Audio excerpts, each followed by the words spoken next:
அல்லாஹு தஆலா அந்த நேரத்தில் கீழ்வானத்திற்கு இறங்குவதாக நபி ஸல்லல்லாஹு அலைஹி வஸல்லம் அவர்கள் சொல்லியிருக்கிறார். கீழ்வானத்திற்கு இறங்கி ஹல் மின் ஸாயிலின் ஃபஅதி, என்னிடம் கேட்பவர்கள் யாராவது இருக்கிறார்களா, தர வந்திருக்கிறேன்.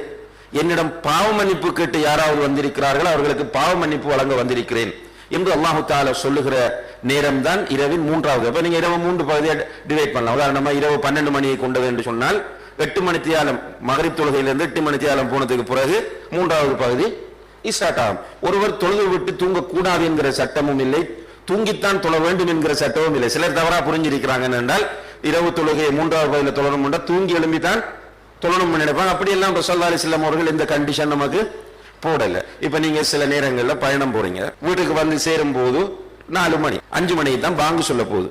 இப்ப உங்களுக்கு வண்ண வருது, தாராளமாக நீங்கள் நான் இரவு முழுக்க தூங்கல, எனவே எனக்கு தஹஜ்ஜத் தொழுகை கிடையாது இல்லாமல் இல்லை. நீங்கள் மிக சிறப்பான நேரத்தில் இருக்கிறீர்கள், அந்த நேரத்தில் தொழலாம்.